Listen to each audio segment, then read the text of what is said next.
풍성하시는 하나님 아버지, 영원부터 영원까지 저희의 주인이 되시고 찬양받기에 합당하신 하나님, 새로운 한 주간을 시작하여 주의 전에 나와 주의 이름을 높이며 감사와 경배의 찬송을 올려드립니다. 아멘. 아버지 기뻐 받아주시고 이곳에 모여 머리 숙인 사랑하는 주의 자녀들 마음속에 성령님께서 뜨겁게 인계하여 주옵소서. 이 시간 하나님께서 합당한 직분을 예비하셨다가 쌍육교회에 부임하게 하신 이정혜 목사님을 온 교우들이 기쁨으로 맞이합니다. 새로 오신 이정혜 목사님과 함께 펼쳐나갈 선교 사역을 더 기대하면서 이정혜 목사님 부임 예배를 하나님께 드리오니 기쁘게 받아 주옵소서. 저희 쌍육교회가 예수님의 삶과 가르침을 따라 철저히 실천하며 나가게 하옵소서. 저희 성도들 하나하나가 작은 불꽃으로 타오르게 하시고 어두운 세상을 밝히는 등불이 되게 하옵시며 세상을 치유하는 소금으로 녹여주고 스며들게 하옵소서. 사랑하는 주님, 이정혜 목사님에게 성령의 충만한 은사를 부어주시옵소서. 말씀을 선포하실 때마다 하늘의 지혜와 능력으로 채워주시고 양떼들을 영적으로 깊이 있게 양육할 수 있는 목자의 은사를 더하여 주옵소서. 쌍육교의 모든 가정마다 주님의 영 떨림이 있고 생명의 말씀으로 열린 기와 감사와 은혜와 안에서 평안과 경건하게 하시고 하나님의 축복이 가득하게 온전한 성도들을 위하여 낮아지고 겸손하며 사랑으로 함께 하옵시고 하나님께 영광 돌리는 모두게 하옵소서. 하나님, 교회와 성도들이 주님의 은혜로 건강과 치유를 위해 기도합니다. 질병으로 고통받고 있는 모든 사람에게 당신의 손길이 닿기를 간구합니다. 아픔과 병마가 그리 삶에서 물러가고 힘과 건강이 회복되도록 은혜를 베풀어 줘서 당신의 사랑이 그들의 몸과 마음을 감싸나 치유가 이루어지는 기적을 경험하게 하옵소서. 찬양 가운데 하느님을 만나고 하나님께로 나아가는 시간 되게 하옵소서. 언제나 저희를 지키시고 인도하시는 우리 주 예수 그리스도의 이름으로 기도드립니다. 아멘. 우리 한 목소리로 함께 읽어볼까요? 읽겠습니다. 보라, 그때 하나님의 사랑이 여호와의 말씀으로 말미암아 유다에서부터 베들레헴에 이르니 마침 여호와의 제단 곁에 서서 분양하는지라. 잘 읽었는데요. 조금만 더 읽어봅시다. 2절부터 5절까지 같이 읽겠습니다. 하나님의 사랑이 제단을 향하여 여호와의 말씀으로 외쳐 이르되 제단아 제단아 여호와께서 이와 같이 말씀하시기를 다윗의 집에 요시아라 이름하는 아들을 낳으리니 그가 내 위에 분향하는 산당 제사장들을 내 위에서 제물로 바칠 것이요 또 사람의 뼈를 내 위에서 사르리라 하셨느니라 하고 그날에 그가 징조를 들어 이르되 이는 여호와께서 말씀하신 징조라. 제단이 갈라지며 그 위에 있는 재가 쏟아지리라 하매 여로보암 왕이 하나님의 사람이 베들레헴에 있는 제단을 향하여 외쳐 말함을 들을 때에 제단에서 손을 펴며 그를 잡으라 하더라. 그를 향하여 편 손이 말라 다시 거두지 못하며 하나님의 사람이 여호와의 말씀으로 보인 징조대로 제단이 갈라지며 재가 제단에서 쏟아진지라. 아멘. 예, 오늘 함께 읽은 말씀 잠시 여기가 들어가고요. 이 시간에는 특별 찬양이 있겠습니다. 여전도에 나오셔서 찬양해 주시겠습니다.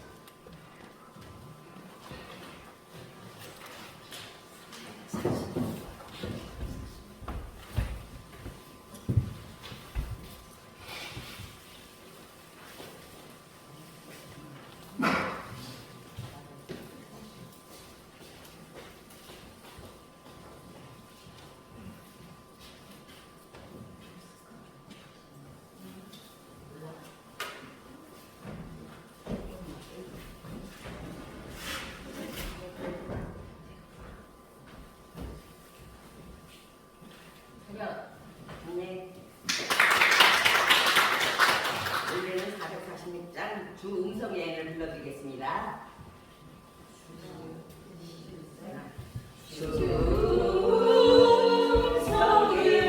충성예는 장기 품었도다. 날 사랑하시는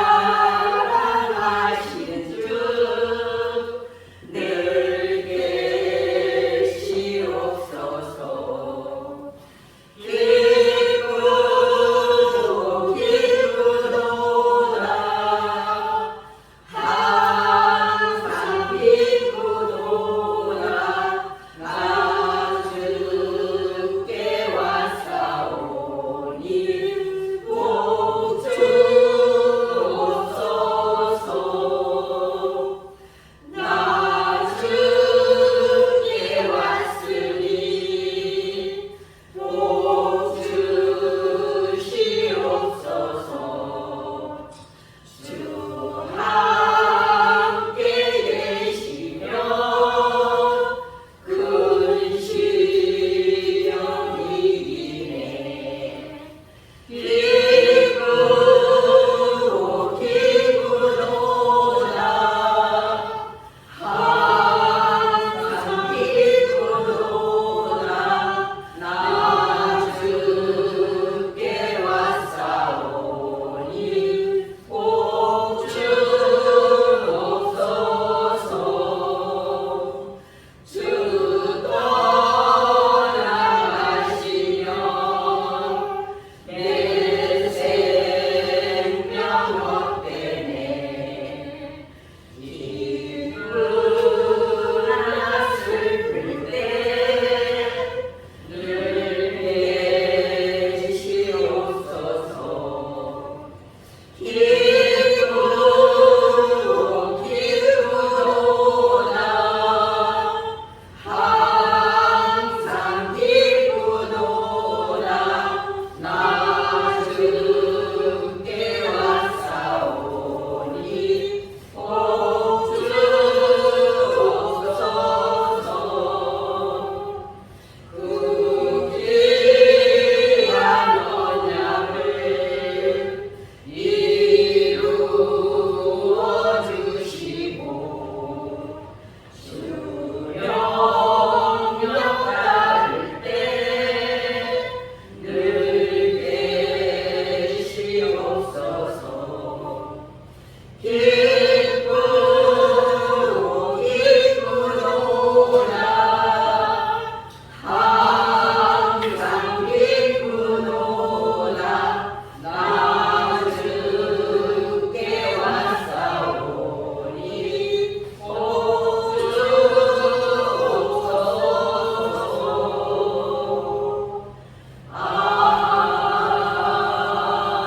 아멘. 아멘.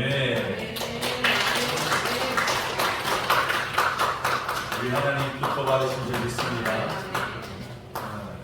찬양이 목조 있는 기도잖아요. 아멘입니까? 네, 우리가 비록 악기는 없지만 우리의 목소리로 또 우리의 마음을 담아서 우리를 하나님께 올려드리는 거 아닌가 싶습니다. 찬양에 합당한 것은 사실은 목소리의 이쁘고 안 이쁘고를 떠나서 그 사람이 하나님께 드려집니다. 그 사람의 삶이 드려지고 그 사람의 마음이 드려지고 그 사람의 목소리가 드려짐으로 하나님이 기뻐 받으신 줄 믿습니다. 네, 우리 하나님 살아계십니다. 네. 저는 10년 전에 세종에서 개척했었어요. 신랑을 보겠습니다. 세종의 그 21단지 고운동에서 아파트에서 자그맣게 시작을 했어요. 그 전에는 유성에서 좀 큰 교회에서 전도사로 있으면서 안수를 받았죠. 그랬는데 거기에서 약 1년 정도 있으면서 제가 학교에서 이제 석사학위를 마치고 교수로 위촉이 되는 적이 있어요. 그래가지고 교수로 역할을 하면서 개척을 한 거예요. 근데 이제 교수로 위촉이 돼서 개척을 했는데 그때 처음 저한테 교수로서 강의를 나간 곳이 어디냐면 뭐 교회 안에 예배당 안에서도 이제 목회자들을 불러갖고 강의를 했지만 해외로 나가서 강의한 적이 있습니다. 그 첫 번째 교육 선교는 중국입니다. 중국의 지린성이라는 곳에 가서 그곳에서 겨울이었는데 11월에 갔는데 차로 한참 타고 들어갔는데 그곳에서 있으니까 다음날 아침 일찍부터 또는 늦게까지 지린성에 있는 많은 목회자들이 온 겁니다. 한종 목회자예요. 그래서 한 30여 명이 모여 있었어요. 그래서 그날 다음날 아침부터 제가 이제 강의를 하는데 마가복음 한 권을 2박 3일 동안 아침, 점심, 저녁, 아침, 점심, 저녁 다음날 아침까지 마가복음 한 권을 목회자들 대상으로 조선족 통역을 통해서 가르쳤습니다. 근데 성경을 가르친 것 뿐인데 그들이 목회자라고 했잖아요. 그 중에 유튜버의 유명한 목회자들 설교가. 그런데 그들이 말씀을 들으면서 눈물을 흘리더라고요. 아니 나중에 이제 그들이 왜 우는가를 물어봤어요. 내가 뭐 특별한 걸 가르치는 것도 아니고 다른 내용을 가르친 게 아니라 성경을 가르친 것 뿐인데 이들이 목회자라고 했는데 목회자가 성경을 들으면서 왜 울었을까 물어봤는데 나중에 조선족 통역사가 하는 말이 이런 복음을 처음 들었다고 합니다. 이런 복음이란 말은 뭡니까? 그랬더니 십자가의 복음. 성경에서 가르쳐주신 복음이 무엇인지를 설명한 것 뿐인데 그들은 그런 복음을 들어본 적이 없다는 거예요. 그들이 목사 안수를 받기 위해서 공부했고 목사가 되어서 설교하는 모든 복의 중심은 기복 중심이라는 거예요. 복 받기 위해서 어떤 복을 받아야 되는지 이 얘기만 했지 성경을 성경대로 가르치고 받아본 적이 없다는 거예요. 그런데 성경을 성경대로 가르친 것 뿐인데 그들이 그런 교육을 처음 받았고 예수님이 우리를 위해서 십자가에 박혀 죽으셨다는 그 십자가의 복음을 처음 들었다는 거예요. 자기들은 복받고 권세 누리며 복받고 많은 재산을 누리며 살 거라고만 생각했고 그러한 복음만을 전했는데 예수님의 복음은 하늘 영광 버리고 이 땅에 오셔서 자신의 모든 권세와 모든 것들을 내려놓고 우리를 살리기 위해서 종의 형상으로 있고 종같이 아니 죄인 우리들이 짊어질 그 죄의 모든 무게를 짊어지고 대신 십자가에 죽으셨다는 것을 깨닫고 이것이 진짜 복음이라는 것을 처음으로 들었다는 거예요. 저는 교수 처음으로 나가서 목회자들에게 강의를 그렇게 했는데 그들이 그렇게 눈물을 흘리는 것을 보고 제가 더 뜨거워졌어요.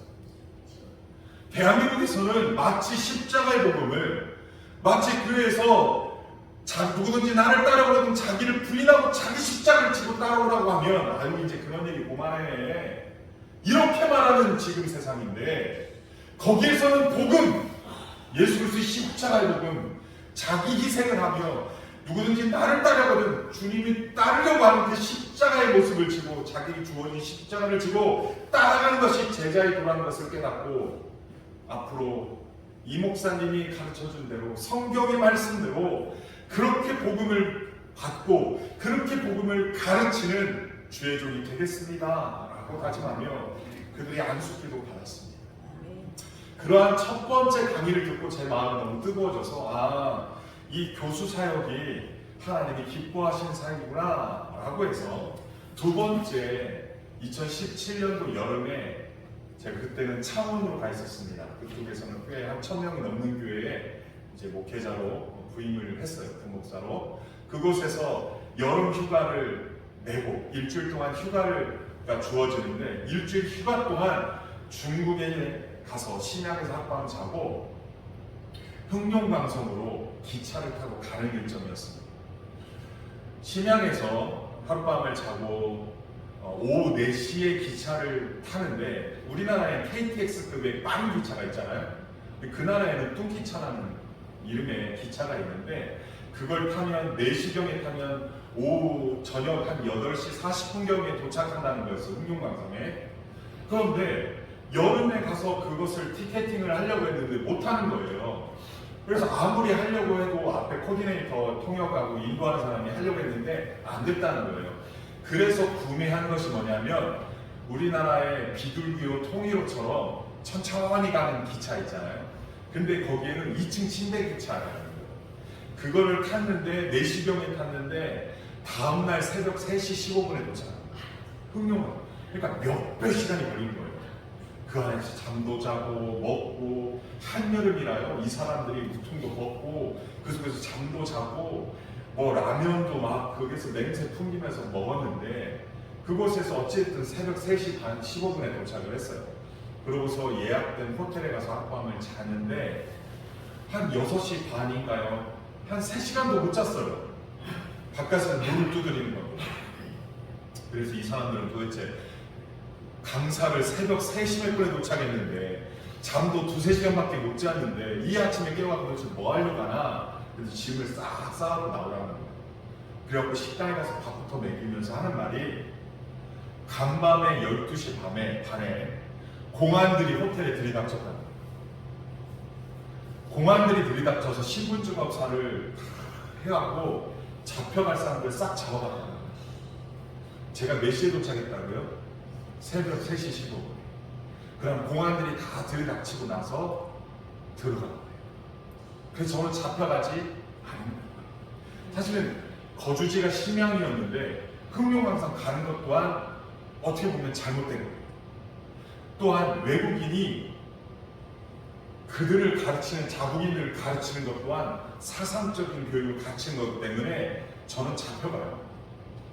그런데 12시 반, 새벽 12시 반에 공안이 들이닥쳤는데 제가 3시 15분에 들어가므로 그 일이 이루어지지 않았습니다. 누가 보호하셨어요? 하나님을 보호하셨어요. 하나님이 기차를 예매하려고 해도 예매하지 못하게 막으셨고, 그리고 그 예매를 한 것이 비둘기 같은 정말 통일 같은 그렇게 오래 걸리는 기차를 타고 지치고 힘들게는 갔지만 안전하게 도착을 했고, 그리고 그 다음날 아침 9시 반부터 2박 3일 동안 똑같이 마가복음을 또 가르쳤어요. 흑룡강성이라고 하면 우리나라보다도 커요. 그 넓은 성에서 그 강의를 듣겠다고 목회자들이 또 몰려드는 거예요. 한번 PPT 볼까요? 두 번째. 예. 그때 모여있는 건데 공간은 이곳보다도 좀 작을 거예요. 근데 100명 넘게 아주 그냥 빼곡하게 앉아갖고요. 목사들, 성도들 다 모여가지고 강의를 듣는 거예요. 다음 장 한번 볼까요? 예, 또 그 다음 장. 이게 지금 여자들도 얼마나 열심히 듣나 몰라요, 이 사람들이. 이 사람은 이 선생이라고, 이 목사라고 하는 사람인데, 이 사람은 지림성에서도 듣고, 흑룡강성에서도 듣고, 강의를 계속 듣고, 그랬어요. 다음 장 볼까요? 예. 그렇게 해서 두 번째 강의를 마쳤어요. 그 두 번째 강의를 하고 나서 제가 느낀 것은 하나님이 기뻐하시는 일에는 하나님이 지키시고 보호하신다라는 것이었습니다. 여러분, 하나님이 기뻐하시는 일에는 하나님이 역사하신 줄 믿습니다. 그래서 그곳에 현지에 가서 했는데 이것은 세 번째 간 겁니다. 2017년도 여름에 이제 흑룡강성을 하고 그 다음부터는 중국 문이 닫혔어요. 시진핑이 다스려가지고 선교사들이 들어갈 수가 없었어요. 그래서 간 곳은 이제 사할린인데 사할린에서 저 같이 공부했던 목회자가 그곳에 단임 목회를 하는데 한 200-300명 정도 되는 외국인 또는 그 한인들 교회의 단임 목사인데 우리도 와서 강의 좀 해달라 해가지고 간 곳입니다. 2018년도 10월에 제가 그곳에 갔습니다. 근데 이거는요, 블라디보스톡에서 여러분 3.1 운동이 언제 일어났어요? 1919년인가요? 맞죠? 1919년 3월 1일이었죠. 요거는요, 1919년 4월 1일 날 블라디보스톡 연해주에 있었던 일인데요. 앞에 태극기를 들고 있죠. 대한민국에서 1919년 3.1 운동을 했다는 소식을 듣고 연해주 지역에서 우리 한인들이 몇십만 명이 거기서 일제치하 강점기 때 피해서 살아가는 거예요. 그런데 거기서 살아가면서 한일 독립운동을 했다고 한 달 뒤에 블라디보스톡에서 사람들이 몰리면서 이 독립운동을 한 거예요. 4월 1일인데 주변에는 다 눈밭이에요. 그리고 사람들이 검은 옷, 흰 옷을 입고 항일 운동을 한다고, 만세 운동을 벌인다고 블라디보스톡에 저렇게 연해주에서 모여가지고 수십만 명이 독립 만세 운동을 벌였다는 거예요. 다음 거 볼까요? 저희가 그런 소식을 들었는데 이곳은요, 1937년에 연해주에 있는 모든 한인들을 잡아가지고요, 스탈린, 소련이 그 사람이 이 사람들을 수십만 명, 그때 약 37만 명, 40만 명 정도 있었다는데요.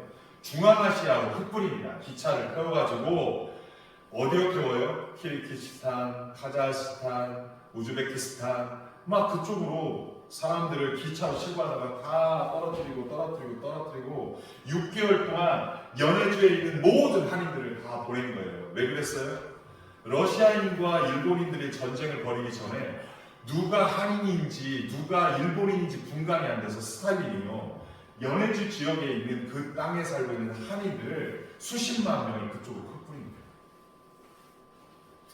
거예요. 거기에서 저희 가족이 함께 러시아로 가기 전에 이 기차역에서 그들을 실어 날랐다는 그곳에 가서 저희가 사진을 찍었는데, 저는 이 사진을 찍으면서 눈물을 많이 흘렸어요. 그날 밤에 우리 민족의 아픔이 얼마나 지도자들을 잘못 만나고 얼마나 나라가 어려웠을 때 수십만 명의 한인들이 이 땅에 살 수 없어서 연해주로 옮겨가고, 그 연해주에서조차 외국인들이라고 중앙아시아에 흩뿌려가지고 얼마나 많은 사람들이 동포들이 죽었습니까? 그 연해주에서 흩뿌려진 자들을 오늘날 뭐라고 부르냐면 고려인이라고 부릅니다. 저는 그런데 이곳이 목적지가 아니라 이곳을 거쳐서 사한인을 갔습니다. 다음 컷 한번 볼까요?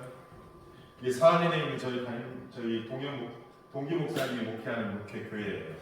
거기서 저는 1박 2일 동안 성경 강의를 가르치는 것이 아니라 중보기도 훈련을 가르쳤어요.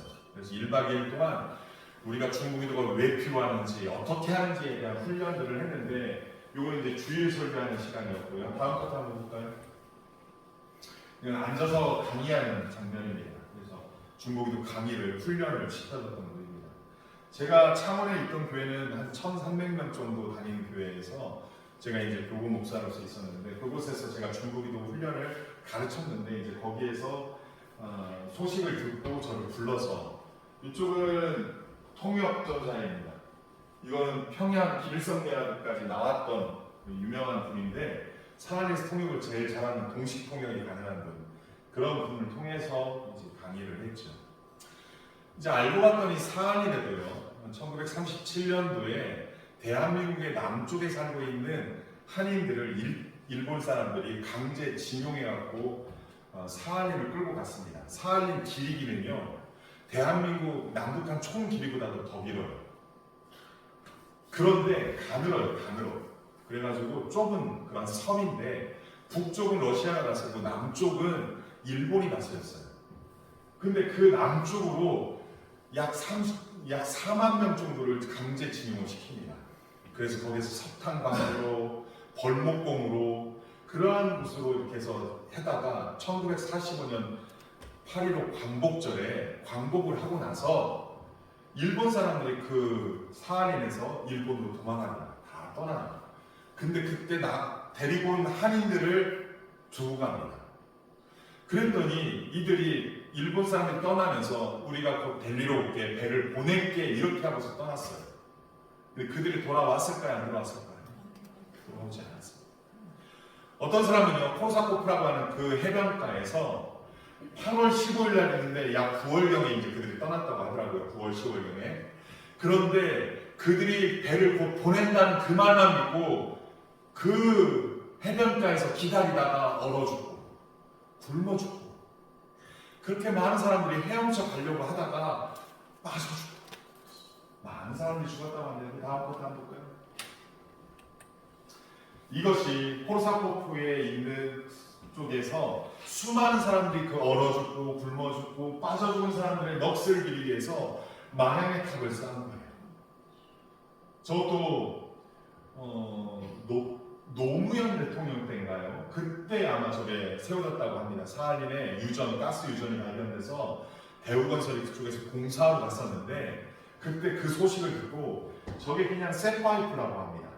우리 장로님이 잘 아시는 그 파이프 같은 것들을 저걸 해서 탑을 만든 거예요. 그들의 넋을 깁니다. 지금은요 사할린에 약 2만 명 또는 17,000명 정도가 살고 대부분 많은 사람들이 영주 귀국하에 살기도 하고 그곳에서 2세, 3세가 살아가고 있는 거예요. 그들에게 말씀을 전하고 그리고 이제 하나님이 또 다른 곳에 어떻게 보낼지 모르겠지만 창원에서 이제 더 이상 이 목사 이제 해외로 그만 나가 너 그렇게 나가게 되면 해외에서 아예 해외로 나가게 돼 그래가지고 금지령이 내려가지고 한동안 좀 안 나갔었다가 이제 코로나 시절에 중국의 내몽골 지역의 목회자들이 또 강의를 해달라고 했는데 그때는 줌으로 이렇게 인터넷으로 3개월 동안 그렇게 강의를 했던 적이 있습니다. 다음 것 한번 볼까요? 이제 그러고 나서 창원에서 이제 7년의 사역을 마치고 2023년도 10월 6일 날 아침에 제가 새벽 설교를 우리 성도들에게 할 때 그때 하나님께서 저에게 이 말씀을 주셨습니다. 우리 조금 전에 읽었던 말씀이죠. 열왕기상 13장 1절에서 5절 말씀의 이 말씀의 배경은 이러합니다.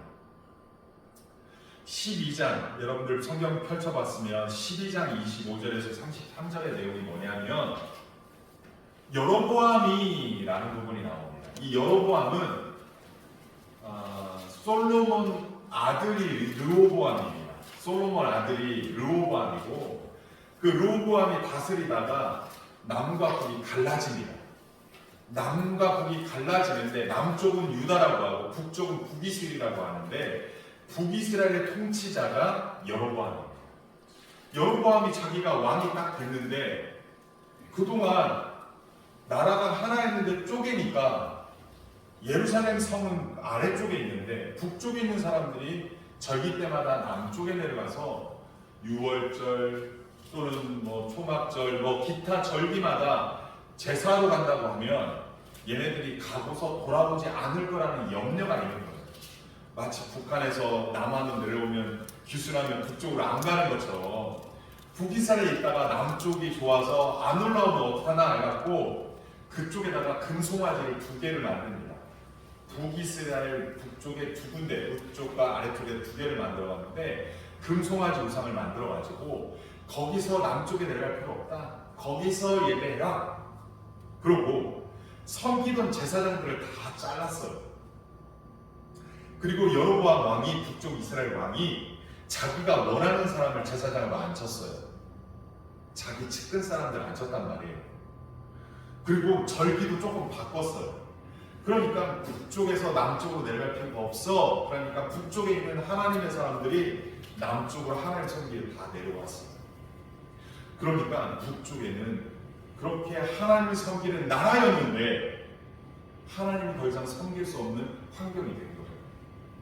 그러고 나서 오늘 본문 열왕기상 13장 1절 말씀이에요. 죄송하지만 한 번만 더 같이 읽어볼까요? 같이 읽겠습니다. 보라, 그때 하나님의 사람이 여호와의 말씀으로 말미암아 유다에서부터 베델에 이르렀다. 하나님의 사람이 어디에서 어디로 갔다고요? 유다에서 어디로? 베델. 자, 베델은 북이스라엘에 있는 금송아지 우상이 있는 곳이에요. 예루살렘, 유다는 남쪽에 있어요. 자, 북이스라엘에게 하나님께서 하나님의 사람을 보내서 심판의 말씀을 선포하려고 하는데 북쪽에 하나님의 사람이 없어요. 그러니까 하나님의 사람이 어디로 갔어요? 다 남쪽에 갔어요. 그래서 하나님이 남쪽에 있는 하나님의 사람에게 야, 너 내려가서 너 위로 북이스라엘 가서 내 말을 전해라 라고 말한 거예요. 그래서 보라, 그때 하나님의 사람이 여호와의 말씀으로 말미암아 여호와 말씀을 들어서 그 말씀으로 말미암아 유다에서부터 걸어서 국경을 넘어서 북이스라엘 베델에 이르러서 여로보암 왕에게 하나님의 말씀을 선포하는 겁니다. 뭐라고 선포합니까? 2절 말씀입니다. 하나님의 사람이 제단을 향하여 여호와의 말씀으로 외쳐 이르되 제단아 제단아 여호와께서 이같이 말씀하시기를 다윗의 집에 요시야라 이름하는 아들을 낳으리니 그가 분양하는 산당 제사장을 내 위에서 제물로 바칠 것이요 또 사람의 뼈를 그 위에 사르리라. 심판의 말씀을 선포하는 거예요. 베델에서 심판의 말씀을 선포하는 거예요. 그래서 이 성소가 무너질 것이고 이 성소에서 제사한 모든 자들이 그 죽은 자들까지도 뼈채고 갈아서 불살라질 것이다 라고 선포하는데, 여기서 보면 재미난 이름이 나와요. 요시야라는 이름이. 이 2절의 요시야라는 사람은 태어난 사람이 아니에요. 태어날 사람이에요. 이때 선포되고 300년 뒤에 태어납니다. 이 사람이 나중에 그런 일을 행할 것이다 라고 선포한 거예요. 그렇게 선포하니까요, 3절에 이제 그 말씀을 듣고서 여로보암 4절에 이렇게 말합니다. 하나님의 사람이 베들 제단에 있는 제단을 향하여 외쳐 말함을 들을 때 저 녀석 잡아라! 라고 말합니다. 그러니까요, 그때 무슨 일이 벌어지냐면 그 말하는 여로보암, 이 말이 손이 말랐다, 그래서 이렇게 손이 말라졌다 라고 말합니다. 하나님의 저주가 임한 거예요. 그러고 나서 5절에 하나님의 사람이 여호와의 말씀으로 보인 징조대로 제단이 갈라지고 위에서 재가 제단에서 쏟아졌다 라고 말하고 있습니다. 하나님은 살아계십니다. 하나님의 말씀은 살아있는 말씀입니다. 그 말씀이 선포되고 그 말씀대로 그 일이 행해지는 것을 여로보암이 보고 그를 나중에 불러서 회유합니다. 잡아라 했던 그가 자기 손마르는 걸 보고 어찌하든지 그를 회유시켜서 이 저주가 임하지 않게 하기를 바랬습니다. 저는 그런데 2023년도 이 말씀을 10월 달에 왜 나에게 주셨을까? 묵상을 해봤어요. 10월 6일 날 말씀을 주셨는데 10월 16일까지 약 열흘 동안 묵상을 했는데, 사실은요, 여러분 카카오톡에 저희 동기 목사님이, 러시아에 있는 동기 목사님이 이곳에 목회자가 없어서 설교할 사람이 없고 그리고 성찬할 사람이 없어서 이곳에 누가 좀 왔으면 좋겠다라는 것이 카톡방에 올라온 거예요. 그런데 저는 23년도에 2년 전에 창원 남산에서 이제 대형교회 목사로, 담임 목사로 가야지 하면서 막 청빙을 준비하던 때예요. 근데 카톡에 이걸 보고 이건 내가 안 가야지, 이건 내가 볼 게 아니지 하면서 피했어요. 왜요? 나는 좋은 교회에서, 큰 교회에서 목회해야지 라고만 생각했던 거예요. 왜냐면 거기서도 내가 400명 넘게 관리했으니까, 1,200~300명 관리했으니까, 그런 목회를 했으니까 여기는 내가 갈 곳이 아니야. 이미 교육선교는 내가 가끔 가서 하는 거고 거기에 가서 선교하는 건 내가 할 게 아니야 라고 안 들으려고 했고 관심도 안 가졌어요. 그런데 이 말씀 주십니다. 북쪽에 하나님의 사람이 없어서, 북쪽에 하나님 말씀을 전할 사람이 없어서, 권사들 2명이서 설교를 돌아가면서 주일마다 하고 하는 그런 교회, 성찬할 사람이 없어서 성찬을 받아본 적이 없는 사람들, 그 교회에서 목회자를 부르고 있는 거예요. 근데 이 말씀이 뭐예요? 하나님의 사람이 없어서 하나님의 말씀을 선포할 사람이 없다는 그 말씀과 지금 사할린 러시아에서 그 말씀에 그대로 저에게 막 쏟아지는 거예요. 열흘 동안 고민하다가 사할린으로 전화를 했어요. 정말로 말씀 전할 사람 없습니까? 정말로 하나님 사람이 없습니까? 없다. 그럼 제가 가겠습니다. 열흘 동안 묵상해 봤는데 이 하나님의 말씀을 순종하지 않으면 견딜 수 없는 마음을 주시더라고요. 사실은 그때 저희 아들은 고3입니다. 저희 딸은 대구 경북대에 들어가 있는 상태입니다.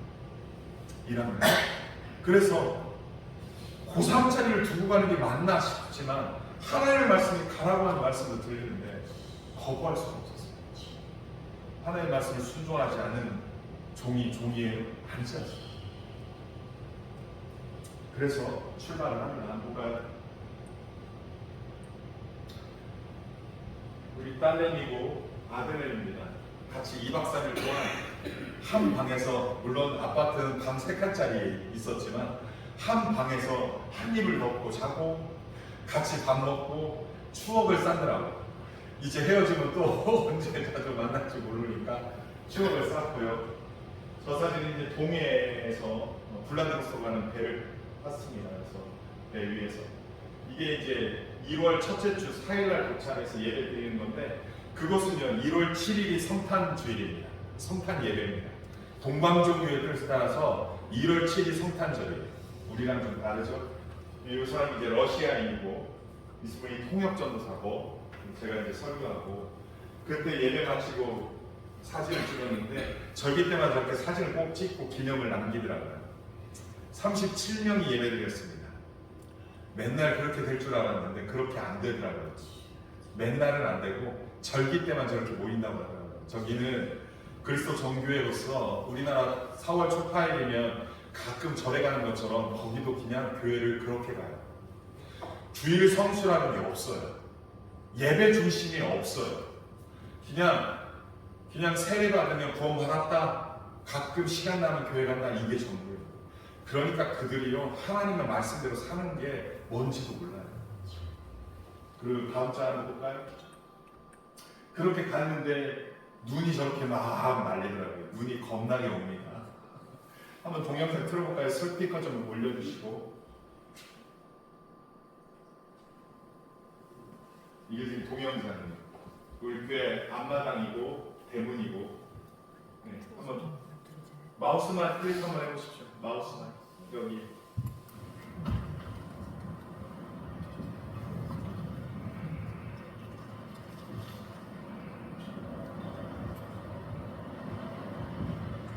바람이요 이렇게 불어서 눈이 이렇게 날립니다. 이 눈보라가 너무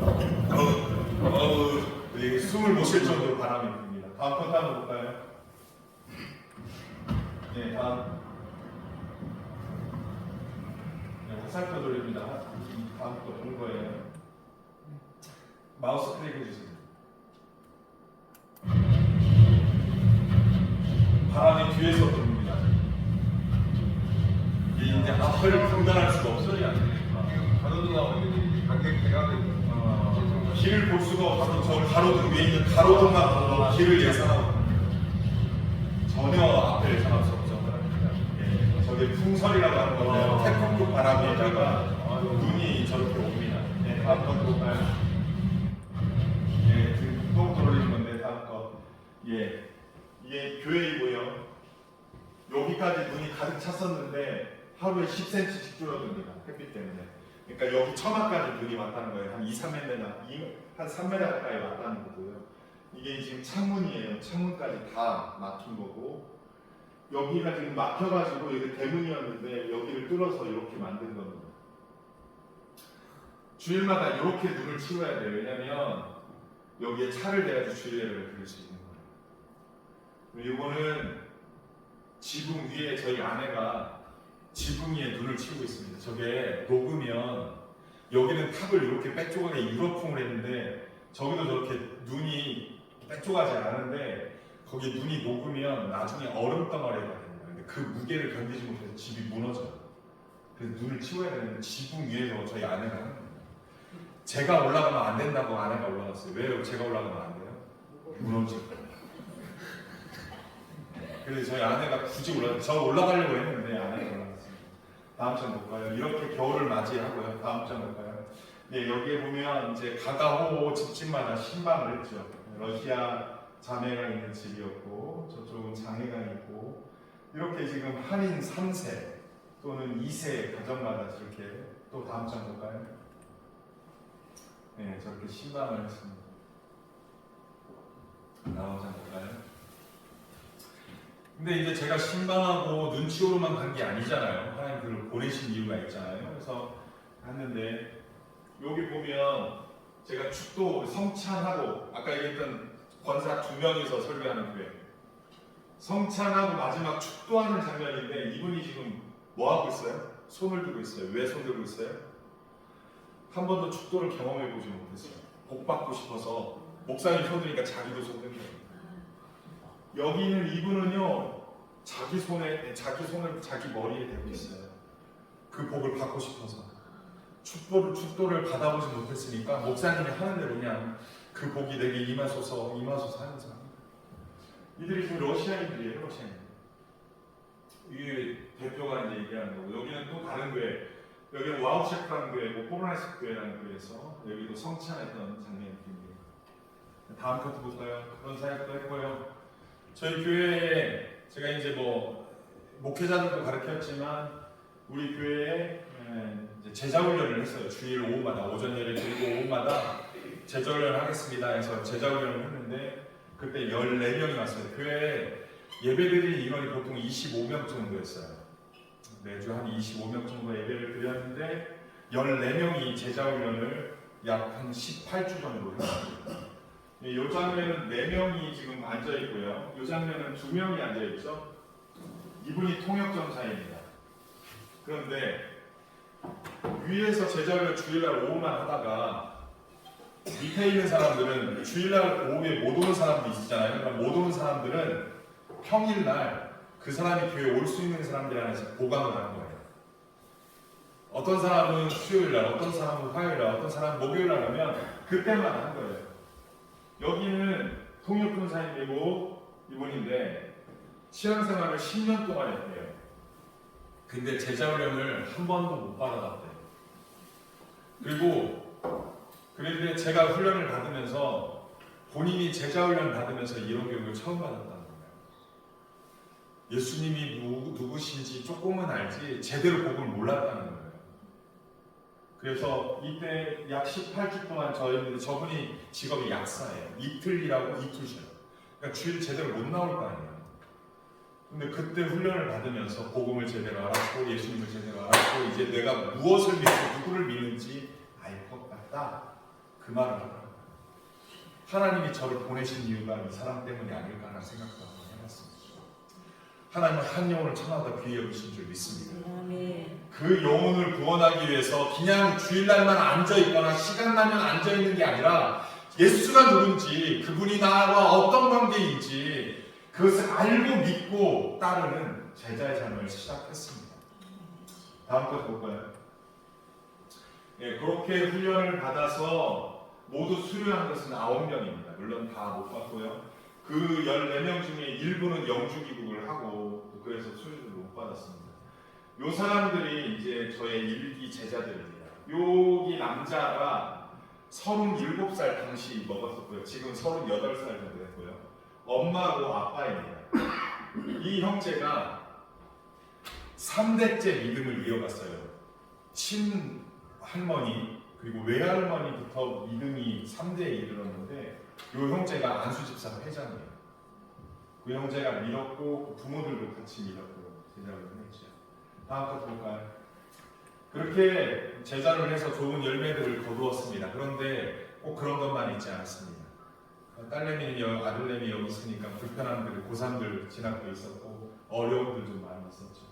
근데 그곳에서 제가 원래 한 교회 담임 목사뿐만 아니라 사할린의 14개 교회들의 목사들을 가르치는 교수 사역으로도 갔는데 교수 사역이 안 열려지더라고요. 저번에 제가 와우셰프 교회에 가서 그들을 가르치려고 계획을 했는데 거기 노회장이 반대를 하더라고요. 그래서 이게 위기가 왔어요. 그래서 그때부터는 내가 한 교회만 잘 섬기고 한 교회 지도자만이라도 잘 세우자라고 마음 먹었죠. 다음 거 볼까요? 그러면서 또 다시 제자훈련을 시작했습니다. 그렇게 해서 제자훈련을 마친 사람들에 한해서만 권사를 시켰습니다. 훈련받지 않은 사람을 직분자로 세우지 않았었어요. 근데 그 중에 한 명이 오랫동안 신앙생활을 잘해서 예외적으로는 했지만 어쨌든 그렇게 권사를 올 8월 31일 날 3명을 안수하고 취임을 시켰습니다. 다음 것도 볼까요? 예. 뿐만 아니라 이제 제가 8월 31일 날 이제 여기 안수집사 대표하고 통역전사님한테 내가 이제 그만 올 것 같다. 오더라도 나만 오거나 우리 아내는 못 오겠다. 왜냐하면 우리 아내가 이제 헛구역질이 좀 심해서 물론 임신할 나이는 아닙니다. 그런데 이 헛구역질을 했다는 것은 적응을 하지 못합니다. 음식 문제도 있고 여러 가지가 문제가 있었어요. 그래가지고 하나님이 이제 여기서 멈추게 하시는구나 라고 싶어서 그 안수집사 회장을 이제 신학훈련을 작년 9월부터 받기 시작해서 지금도 신학생이고 제가 1대1로 양육해서 저 다음에 목회자를 훈련을 시키고 이게 10월 첫째 주, 10월 둘째 주에 이제 강단에서 설교하게끔 해서 테스트를 해가지고 그렇게 했습니다. 다음 장 넘겨볼까요? 네, 그리고 8월 31일 날 제가 이제 그들에게 딱 선포하니까 9월 1일 날 윤구름 목사님이 카톡으로 연락을 왔더라고요. 목사님 여기 쌍육교회인데 쌍육교회 목사님 좀 소개시켜 주세요. 연락이 온 거야. 제가 그 교회에 이제 그만 나오겠다고 말을 하니까 선포하니까 윤구름 목사 통해서 하나님이 이곳으로 안내하는 게 아닌가 싶어요. 내가 저것도 안 받으려고 나 아니야 그때 미국, 독일 몇 군데 좀 알아보고 있었거든요. 그랬었는데 그러면서 사진이 어떤지 한번 보내보니까 이렇게 이쁜 사진들 위주로 보내주셨더라고요. 교회가 전원교회 이쁩니다. 잘 바꿨습니다 하면서 그래가지고 여기까지 왔습니다. 제가 굳이 지금 저의 약 10년 정도의 이력을 보여드린 것은 하나님이 저를 그때그때마다 말씀을 인도하셨음을 여러분에게 나타내고 있는 겁니다.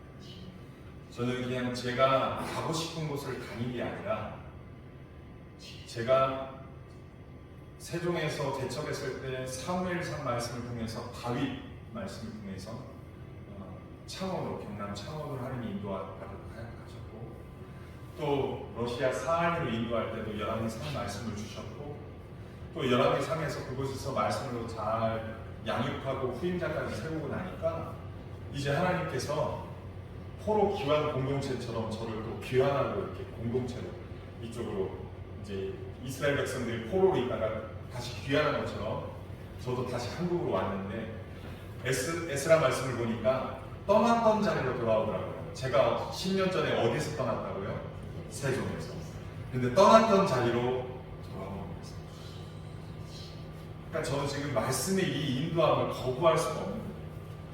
사실은 많은 주위에 저를 아끼는 많은 사람들이 이 쌍육교회를 반대했습니다. 죄송하지만 저를 아끼는 사람들. 그렇지만 저는 그냥 하나님의 인도하심을 믿고 따라 보려고 여러분들을 하나님께서 사랑하셔서 저를 보내신 줄 믿습니다. 부족하지만 제가 여러분들과 함께 말씀으로 잘 나누고 또 하나님의 나라를 잘 이루고 싶습니다. 제 바람은요, 이 쌍육교회가 좀 부흥이 됐으면 좋겠어요. 제 바람은요, 여기 있는 분들 말고 세종과 조치원에 있는 젊은 사람들이 좀 와줬으면 좋겠어요. 그래서 그분들과 함께 어우러져서 하나님의 나라, 하나님의 교회를 이루었으면 좋겠어요. 여러분, 그것이 쉽지는 않은 일입니다. 여러분들이 주인의식을 갖고 있지만 누구나 주인이 될 수 있어 하면서 그들을 포용하고 받아들여야 돼요. 그게 쉬운 게 아닙니다. 따라서요, 내 살점을 도려내고 내가 가지고 있던 기득권을 내려놓고 내 주장을 내세우기보다 그들의 주장도 들어주고 그렇게 함께 어우러진 교회가 되지 못하면 교회가 이대로 갑니다. 여러분, 이대로 계속 가기를 원하십니까? 교회가 부흥되기를 원하십니까? 나만 옳다고 생각하는 게 아니라 우리가 옳게 가야 됩니다. 저는 다음 장 한번 볼까요? 여러분들에게 1번 하나님의 사람은 누구입니까? 저는 열왕기상 13장 1절을 보니까 하나님의 말씀이 하나님의 사람에게 임하여서 유다에 있는 하나님의 사람에게 임하여서 베델에 가서 선포하라고 했습니다. 여러분, 하나님의 사람, 저희 앞에 서 있는 저만이 하나님의 사람입니까? 아니면 여러분들도 하나님의 사람입니까? 여러분, 여러분들도 하나님의 사람인 줄 믿습니다. 예수 그리스도를 나의 구주, 나 하나님을 믿고 나의 구주, 나의 하나님을 받아들이는 여러분들은 하나님의 사람입니다. 누구의 통치를 받아야 됩니까? 하나님의 통치를 받아야 됩니다. 누구의 말씀을 따라 순종해야 합니까? 하나님의 말씀을. 저만 순종하는 게 아닙니다. 그 어렵고 힘든 삶이 날지라도 하나님 보내면 가야 되는 것입니다. 고3짜리 아들을 두고서라도, 죄송하지만 우리 아들 공부 잘했습니다. 과학고등학교 다니고 나는 공부 잘했어요. 전교에서 손가락 이렇게 들 정도로. 그래서 과거에 갔고 지금은 성균관대학교에서 공학도 공부하고 있습니다. 그런데요, 그 고3짜리를 놓고 가는 게 쉽겠어요? 하지만 누구의 말씀이기 때문에? 하나님의 말씀입니다. 여러분들, 우리가 하나님의 사람인 줄 믿습니다. 세상의 기준이 아니라, 다른 사람들의 마음이 아니라 하나님의 기준, 말씀의 기준으로 살아가시기를 소원합니다. 그리고 보내시는 곳이 어디입니까? 여러분들의 가정이 하나님의 곳으로 보내는지 모릅니다. 다음 장 볼까요? 나의 소명의 자리가 어디입니까? 나를 보내시는 곳이 어디입니까? 내가 그곳에서 하나님 말씀대로 살아갈 곳이 어디입니까? 가정이 소명의 자리입니다. 여러분의 직장이 소명의 자리입니다. 여러분의 동네에 만나는 모든 사람들이 소명의 자리입니다. 그분들 앞에서 하나님의 종으로서, 하나님의 사람으로서 말하고, 하나님의 사람으로서 행동하고, 하나님의 사람으로서 여러분들이 살아갈 때 그곳이 소명의 자리인 것입니다. 저도 순종하러 이곳에 왔습니다. 우리 함께 순종하며 하나님의 사람의 그 정체성을 지키고, 하나님의 사람의 소명의 자리에서 순종하는 것, 우리의 가정이든 우리의 직장이든 우리가 만나는 모든 사람에게든 하나님의 말씀이 흘러가 그 모든 곳이 하나님의 통치와 다스림이 가득한 하나님 나라 되기를 주님의 이름으로 축원합니다. 그렇게 될 때 우리의 모든 곳에서 하나님의 통치하고 다스리심으로 평강의 하나님, 은혜의 하나님을 경험하실 줄 믿습니다. 그렇게 행하시는 저와 여러분 되기를 주님의 이름으로 축원합니다. 살아계셔서 오늘날 우리와 함께 하시는 하나님, 독생자 예수 그리스도를 우리를 대신하여 십자가에 못 박게 하시고 우리를 구원하신 그 하나님의 사랑에 감사의 영광을 올려드립니다. 예수 그리스도를 나의 구주, 나의 하나님을 영접한 이곳에 모인 모든 분들이 하나님의 사람인 줄 믿습니다. 예수 그리스도의 피값으로 사신 하나님 것인 줄 믿습니다. 더 이상 나를 내 것이라고 말하지 않게 하시고 주님의 피값으로 사신 주님의 것이요, 이제 주님의 말씀대로 하나님의 사람으로 살게 하여 주옵소서. 이 정체성을 잃어버리지 않게 하시고 가정에서나 직장에서나 교회에서나 우리의 주장을 내비치고 우리의 주장을 관철시키려고 고집 피우는 자들이 되지 않게 하시고 우리의 삶의 곳이 어느든 간에 주님의 말씀대로 주님의 뜻대로 살아가는 그 소명의 자리에서 순종하는 삶 되게 하여 주옵소서. 그리하여 주님의 영광을 이루는 우리 모두에게 인도하여 주시옵소서. 이 쌍육교를 주님의 손에 올려드립니다. 하나님, 여기에 있는 모든 영혼들을 주님의 손에 올려드립니다. 주님, 우리를 사로잡아 주시옵소서. 우리를 주님의 뜻으로 온전히 사로잡아 주셔서 주님의 것 삼아 주시옵소서. 주님의 기쁨 되게 하여 주옵소서. 주님의 영광 되게 하여 주옵소서. 쌍육교를 통하여 주님 영광 받아 주시옵소서. 감사의 마음을 주께 올려드리며 예수님의 이름으로 기도합니다. 아멘.